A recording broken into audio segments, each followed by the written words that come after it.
I'm Jan Eberly, the James R. and Helen D. Russell Professor of Finance at Northwestern University. And I'm John Steinson, Chancellor's Professor of Economics at the University of California, Berkeley. We're the co-editors of the Brookings Papers on Economic Activity, a semi-annual academic conference and journal that pairs rigorous research with real-time policy analysis to address the most urgent economic challenges of the day.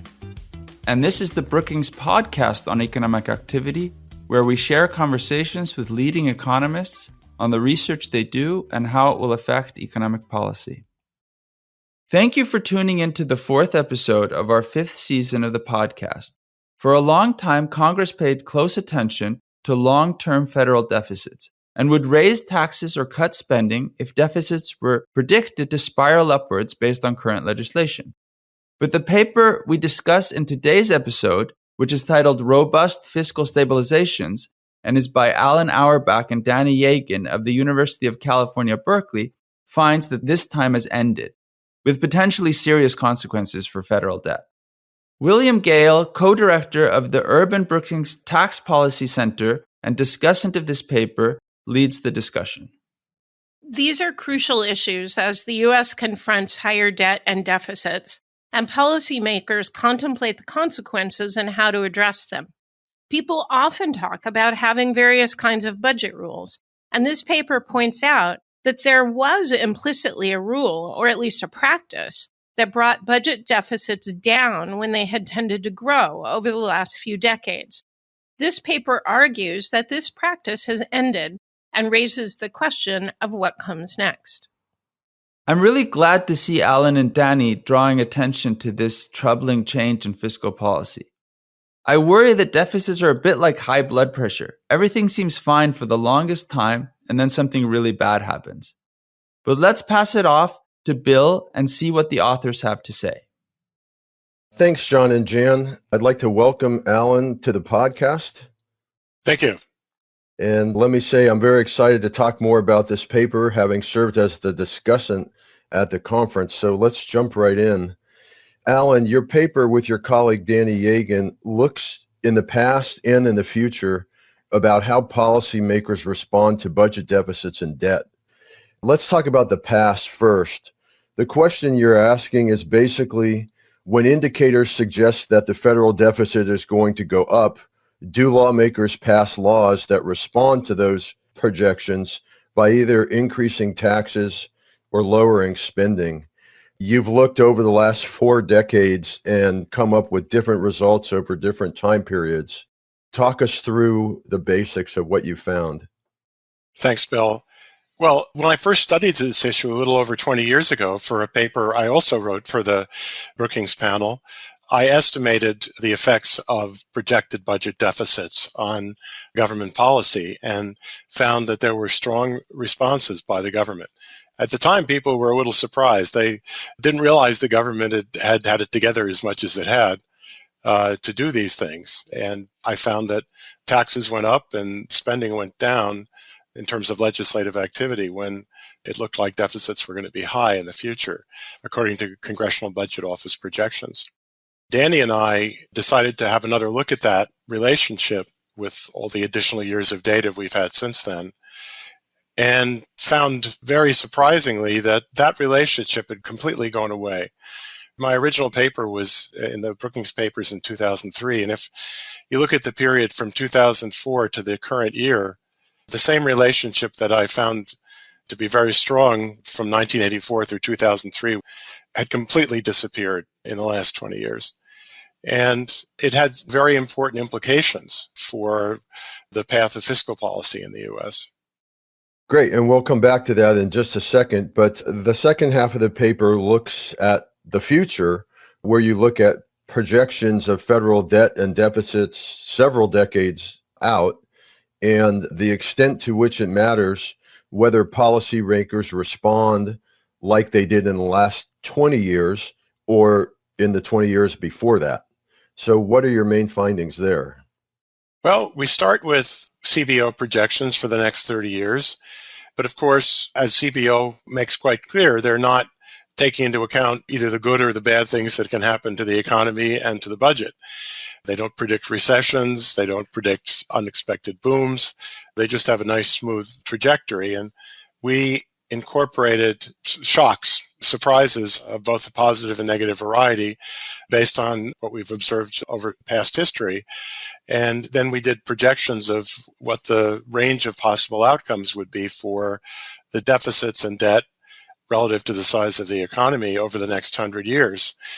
And what we found was that it matters a lot whether the government follows the fiscal approach that it had in the 1980s and 90s, where it was responsive, as opposed to following the rules it's done in the last 20 years, which is to do nothing when deficits loom large. Because in the latter case, there's a serious possibility that things will really go off the rails in terms of exploding national debt, and there'll be no reaction based on the last 20 years of behavior. There'll be no reaction to that, and the debt will just explode, and we'll be in an unsustainable fiscal situation. It doesn't take much. That is, we found that even a weaker response than was observed in the 80s and 90s would be enough to keep things on a stable path most of the time. We measure a stable path by having the debt to GDP ratio not exceed 250%, which is more than twice what we've ever experienced in the United States. We don't set a very high bar, but we say, well, for sure, if we get to a point like that, we've really lost control of the fiscal situation. So we ask whether no feedback, that is no government response, or some government response is enough to keep that from happening. And if we do what we did in the 80s and 90s, it is enough. Even if we do a little bit less than we did in the 80s and 90s, it'll be enough. But if we do nothing, which is what we've done since 2004, then it clearly won't be enough, and we're very likely to have massive fiscal problems. Let's talk about that 250% of GDP threshold for a second. That seems, at least at first glance, to be a very weak criteria for fiscal stability. On the other hand, it's over 100 years, and you're measuring the probability that we get to there.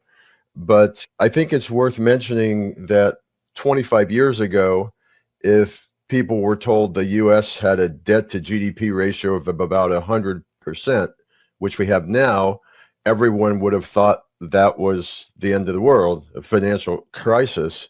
Is there any chance that we have enough fiscal space to get out to 250% of GDP and it's not a crisis?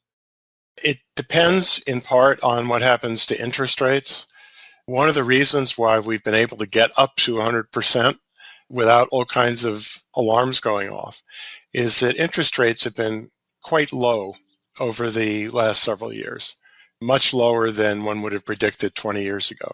Indeed, if you look at interest rate forecasts made by any government agency or by the private forecasters over that period, you'll see continual downward revisions in terms of what people thought interest rates would be. And having low interest rates, particularly interest rates that are low relative to the growth of the economy, gives the government more fiscal space. It makes deficits less problematic, at least while that condition holds. It lowers debt service. It makes the national debt grow less quickly. And I think that's something that we really didn't anticipate back when we thought that debt equal to 1 year's GDP would be a catastrophe. We've also seen what's happened in other countries. Japan, for example, which has a higher debt to GDP ratio than the United States. And people have issued warnings for Japan too, but like the United States, Japan's had very, very low interest rates, and that's one of the things that's allowed it to sustain the path that it's on. But talking about 100% versus 250%, and whether it's a weak criterion, I think highlights one of the problems in motivating government to do something, which is we know that at some point we won't be able to continue on the path we're on, but we don't know where that point is. We might have thought it was 100% of debt to GDP ratio. We obviously don't think that now because that's where we are and nothing terrible has happened yet. And we chose 250% because we figured it just had to be no higher than that and probably lower than that. But who knows? If interest rates are zero or negative for many years in the future, then very, very high levels of debt to GDP are sustainable. But part of the problem is that even if that is something that's likely to happen, it's not necessarily going to happen with certainty. There's possibilities that interest rates will rise. Economic conditions in the US and in other countries may cause a shortage of capital and interest rates to be higher as a result, or other factors may cause interest rates to be higher. And if that happens, it'll put us in a very bad situation. Also, we've, in the last 20 years, had two massive recessions. The global financial crisis, which, although it officially only lasted for about a year and a half, it really lingered for several years in terms of slow growth. And then the COVID pandemic, which was an extremely short recession, but also a very, very deep one. And both of them involved very, very rapid accumulations of national debt. Now, we hadn't had that kind of experience for many years before the financial crisis. And so we really don't have any idea how frequently these catastrophes or near catastrophes in terms of the budget and the economy are going to occur. But we have to allow in our planning for the possibility that they will occur.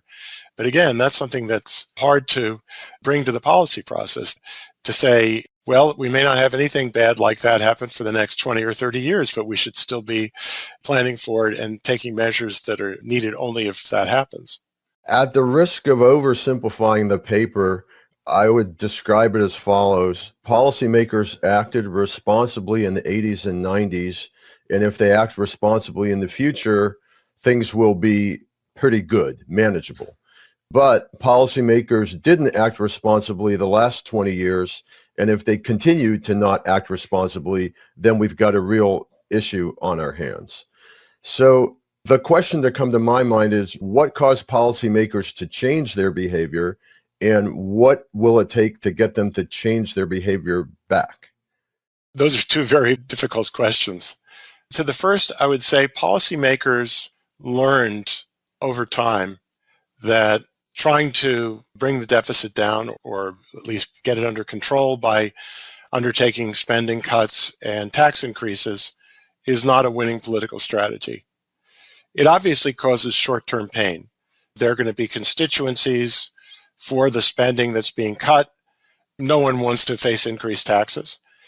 And so undertaking those policies involves a trade-off. There's a short-term political pain, but presumably one would think, and policymakers did think in the 80s and 90s, that there were reasons to do it nonetheless, because it would help keep the budget under control and therefore help the economy, at least over the medium to long run, if not immediately. And I think policymakers believed that. And you can think of particular episodes in the 80s and 90s. Just to cite one example, the budget agreement between the first President Bush and Congress, which is the Democratic Congress, in 1990, which involved tax increases, very much to his political misfortune, as well as spending cuts. And it was clear at the time that both the president, who was a Republican, and the members of Congress, who were led by Democrats, both thought this was something that needed to be done. That followed a period after the Graham-Hollings legislation, which was aimed at controlling deficits, which was also bipartisan. So you had this period then when there was bipartisan belief, not universal by any means even then, but there was a strength in both parties that believed that dealing with the deficit was a responsible thing to do and good for the economy. And over time, I think in part because some of the signals we expect to see when we run deficits haven't occurred, that sense by politicians, I think, has disappeared. For example, we haven't had, until the last few years, we haven't had any inflation to speak of, since Paul Volcker, through monetary policy, brought the inflation rate down in the 1980s. And so when we had deficits rising, for example, during the global financial crisis, there was absolutely no increase in inflation, even though we had enormous deficits over several years. Now, there was an increase in inflation in recent years in the aftermath of COVID. There are different explanations for why that might be, including problems in supply chains, and that may very well be the most important explanation. But government fiscal policy has also been implicated, and it's possible that that experience may move politicians somewhat back toward where they were in the 80s and 90s, but I'm not that confident about that. It used to be they would say, if we run deficits, it's going to raise interest rates and you won't be able to buy a house. And so that's why we're raising taxes and cutting spending. Well, not only didn't inflation go up, but interest rates didn't go up either. Now, of course, those aren't the only effects of running large deficits. There's questions of whether you'll have enough fiscal space for dealing with future recessions, and simply a question of whether at some point no one will want to hold your debt, in which case interest rates could rise very sharply. So there are reasons beyond the immediate effects deficits might have on inflation and interest rates to be concerned about deficits, but they're much harder to use in our current political environment to justify undertaking tough fiscal measures. Yeah, I totally agree with that. The benefits of fiscal responsibility are in the long term and hard to see.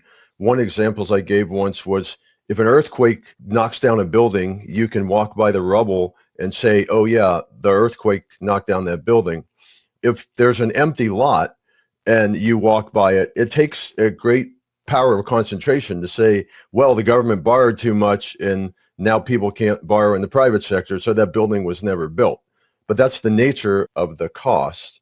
But so I think I and others have found your paper very compelling and important in the academic and the research community. How would you convey this to the person on the street, why they should care about this, given what you just said about long period of low inflation, low interest rates? There's a term that is often used in talking about the deficits that we tend to make fun of, but I think in this case might be the best argument we could give, which is that we're mortgaging our grandchildren's future. Now, that is a customary thing to say when people are criticizing the debt.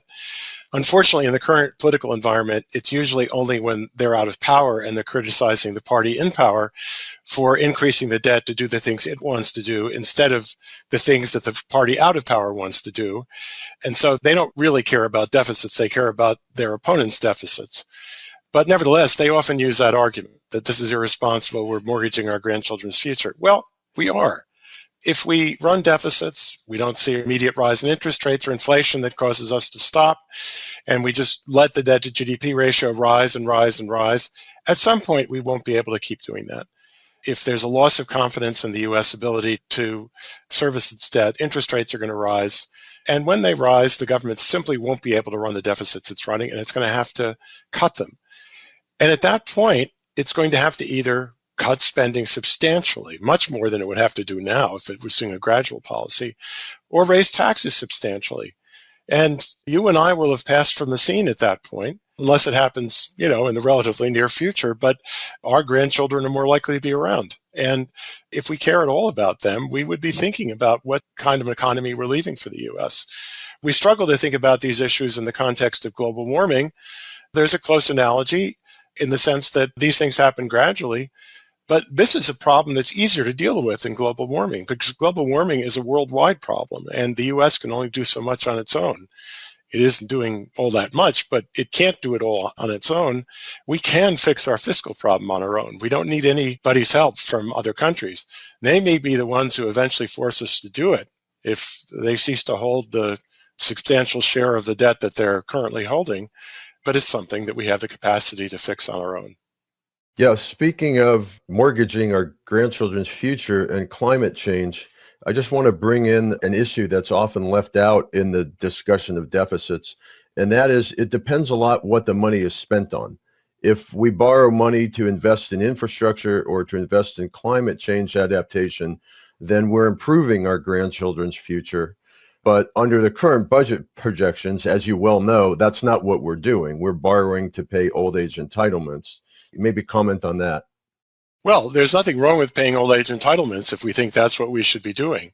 But there are other things that we should be doing too. And we should be thinking about the range of things that we wish to spend money on, and then think about how much it costs to do that and make sure that our spending and our taxes align. We have an asymmetry in the way we deal with old age entitlements and other spending, such as on education and other things for the future, which is that the first category of spending is entitlement spending, and it's sort of on automatic pilot. We don't have to do anything for it to keep increasing every year, given that the population's aging and healthcare costs are going up. In fact, we would need to do something about it to keep that from happening. Whereas with discretionary spending, whether it's on education or infrastructure or other things, is something that takes active decisions by Congress to pass legislation to accomplish these things. And of course, when you're thinking about whether or not to do something, then do you have the money, given how much you're spending on other programs? Is this something you want to spend money on? And unfortunately, it disadvantages programs like that in the political process. So whether the deficit and debt remain mere talking points or become guides to action on behalf of policymakers is really a critical issue. And your paper with Danny Yagan has really highlighted just how important policymaker reactions could be. So thank you for being on the podcast, and thank you for your paper. Thanks very much, Bill. Once again, I'm John Steinson. And I'm Jan Eberle. And this has been the Brookings Podcast on Economic Activity. Thanks to our guests for this great conversation, and be sure to subscribe to get notifications about new releases of this podcast. The Brookings Podcast on Economic Activity is produced by the Brookings Podcast Network. Learn more about this and our other podcasts at brookings.edu/podcasts. Send feedback to podcasts@brookings.edu and find out more about the Brookings papers on economic activity online at brookings.edu/BPEA.